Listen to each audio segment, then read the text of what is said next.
Hi hello నమస్తే to all. ఈరోజైతే మన వీడియోలో నాసిక్, త్రయంబకేశ్వరం, మహారాష్ట్ర చూపించేస్తున్నానండి మీకు. నాసిక్ వెళ్ళే దారి చూసారా? అసలు హైవే మీద ఎలా ఉంది అంటే అసలు ఎంత వెడల్పుగా ఉన్నాయో చూడండి. హైవే రోడ్స్ అయితే సూపర్ ఉన్నాయండి. ఇంకా కాలు ఎక్సలేటర్ మీద వేసామంటే ఇంకా ఎక్కడ అసలు బ్రేకే వెయ్యక్కర్లేదు. అసలు ఇంకా అలా వెళ్ళిపోవడమే కారు. నాకైతే ఈ రూట్ చాలా నచ్చేసిందండి.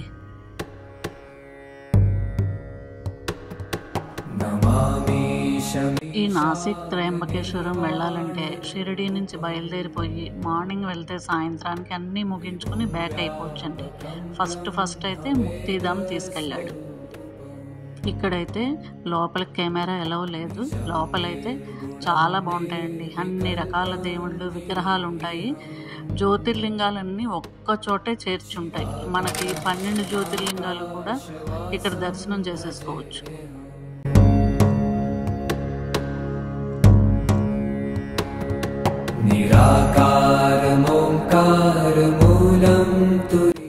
ఇంకా ముక్తిధామ్ దర్శనాలన్నీ ముగించుకొని నేరుగా త్రయంబకేశ్వరం వెళ్ళిపోయామండి.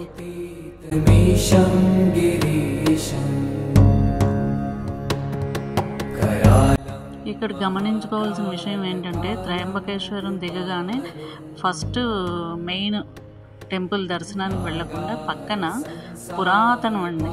ఇది మెయిన్ జ్యోతిర్లింగం కంటే ముందు వెలిసిన శివలింగం ఇది. దీన్ని జునే మహాదేవ గుడి అంటారు. ఈ మహాదేవుణ్ణి ముందు దర్శనం చేసుకోవాలి. ఆ తరువాతే త్రయంబకేశ్వరుడి దర్శనానికి వెళ్ళాలి.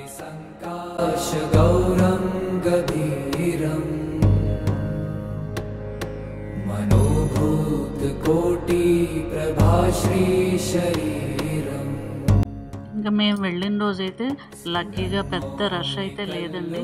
కానీ ముందు రోజే నేను ఆన్లైన్లో స్పెషల్ దర్శనం టికెట్ తీసేసుకున్నాను. స్పెషల్ దర్శనం టికెట్ ఒకటి వచ్చి 200. సో నేరుగా స్పెషల్ దర్శనం క్యూలోకి అయితే వెళ్ళిపోయాం మేము. ఇక్కడ కూడా మెయిన్ టెంపుల్లోకి కెమెరా ఎలవ్ లేదండి. ఆ త్రయంబకేశ్వరుడి దర్శనం అయితే చాలా బాగా అయిందండి. ఇక్కడ ముఖ్యంగా చెప్పాల్సింది ఏంటంటే ఈ త్రయంబకేశ్వరుడు 3 చిన్న శివలింగాల్లాగా ఉంటుందండి. ఒక గుంటలాగా ఉంటుంది. దానిలో 3 బ్రహ్మ, విష్ణు, మహేశ్వరుడు స్టోన్స్ ఉంటాయి. ఇది ఎప్పుడు ఈ గుంటలోనూ ఎప్పుడు జలం ఊరుతూనే ఉంటుందండి. అది ఎందుకంటే అలా తీస్తూనే ఉంటారు పూజారులు, జలం వచ్చేస్తూనే ఉంటుంది. సో ఆ 3 కూడా దర్శనం అంత సరిగా అవ్వదేమోనని జనానికి వాళ్ళు ఒక అద్దం బిగించారండి పైన చక్కగా కనబడేలాగా. కింద సరిగా ఆ జలం ఉన్నప్పుడు 3 రాళ్ళు కనబడవు మనకి. అటువంటప్పుడు ఆ అద్దంలోంచి మనం ఆ శివలింగంని దర్శనం చేసుకోవచ్చు. ఎందుకంటే చిన్న రాళ్ళలాగా ఉంటాయి 3. మీకు ఇక్కడ పిక్లో చూపించాను అది. ఇంకా మెయిన్ టెంపుల్ దర్శనం అయ్యాక గుడి ఆవరణంతా మొత్తం తిరిగి చూసామండి. ఎంత ఆహ్లాదకరంగా ఎంత సుందరంగా ఉంటుందో అండి త్రయంబకేశ్వరుని గుడి.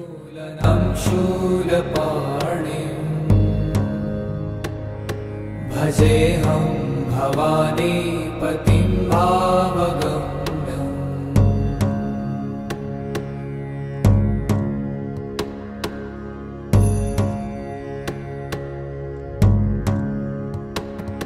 కళాతీత కళ్యాణ కల్పాంతకారి సదా సజ్జనానందదాతా పురా. ఇంకా నెక్స్ట్ మన గమ్యస్థానం నాసిక్ గంగాద్వార్ దగ్గరకండి.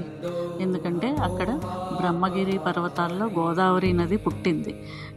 మేము ఇంతకుముందు 2-3 సార్లు త్రయంబకేశ్వరం అది వెళ్ళినప్పుడు ఈ గోదావరి బర్త్ ప్లేస్కి వెళ్ళలేకపోతున్నామండి. ఎందుకంటే మెట్లు ఎక్కాలి, చాలా పైన ఉంటుంది.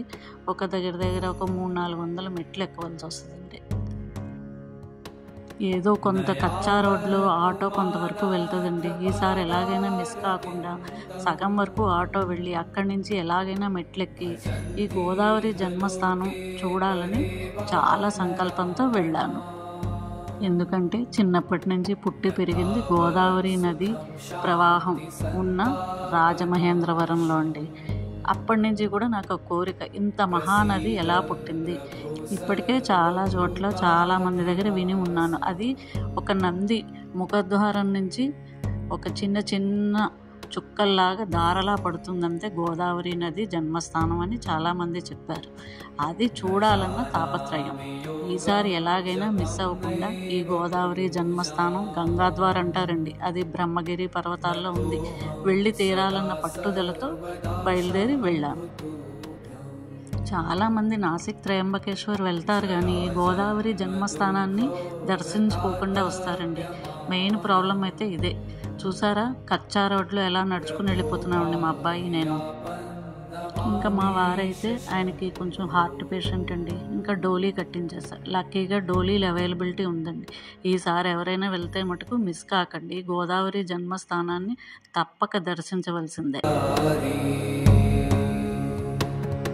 చిదానంద సందోహ మోహాపహారి ప్రసీద ప్రసీద ప్రభో మన్మథారి.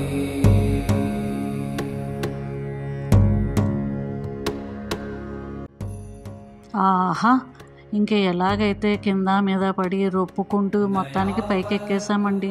గంగాద్వార్ చేరుకున్నాము.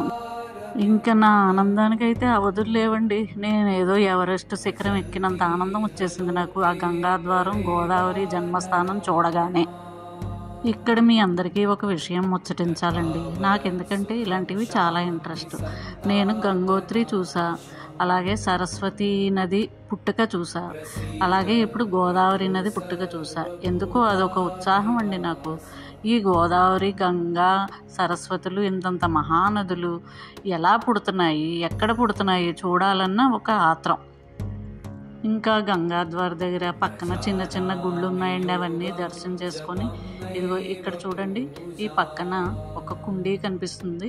ఈ నంది మూతిలోంచి వచ్చిన గోదావరి ఇక్కడ స్టోర్ అవుతుందండి. ఇక్కడ తర్వాత మళ్ళీ మనకి పంచవటిలో గోదావరి దర్శనమిస్తుంది.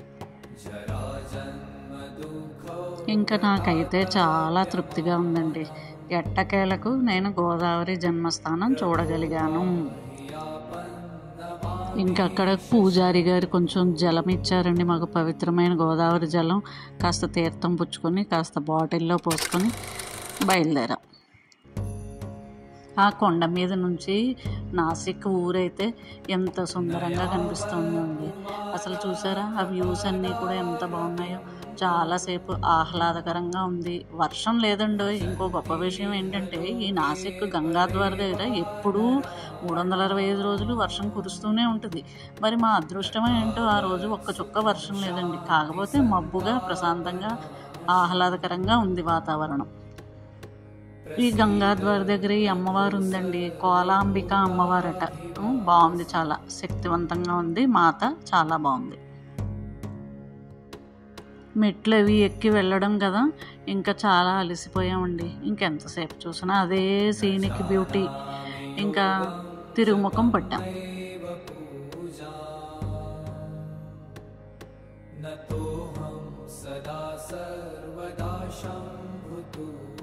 ఇంకా మా వారు ఆయన ఉయ్యాలు ఎక్కేశారండి. చూసారా, చక్కగాను మోసుకొచ్చేస్తున్నారు ఆయన డోలీ వాళ్ళు.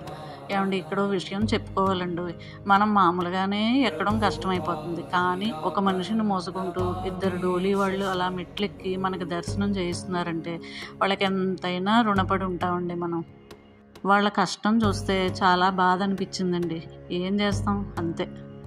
ఇలాంటి చోట మటుకు బేరాలు ఆడకూడదండి, వాళ్ళు అడిగినంత ఇచ్చేయాలి. ఇంత దూరం వెళ్ళింది దేనికండి, మనం దర్శనం కోసమే కదా.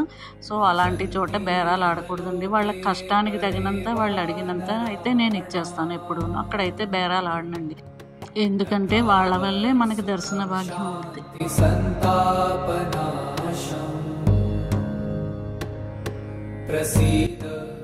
ఆ కొండ నుంచి సిటీ వ్యూ అయితే ఎంత బాగుందండి.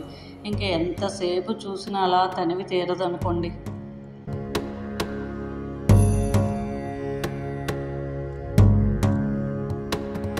न जानामि योगं ఇంకా కొండ దిగేటప్పుడు మటుకు చాలా నిదానంగా దిగామండి. ఎందుకంటే ఎక్కడం కష్టం కానీ దిగడం తేలికే కదా.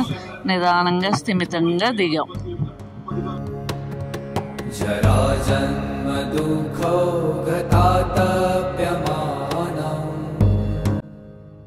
ఇంక ఇంతటితో ఈనాటి మా యాత్ర ముగిసిందండి. ఇంకో వీడియోలో మళ్ళీ కలుసుకుందాం. టాటా బాయ్, మళ్ళీ కలుద్దాం.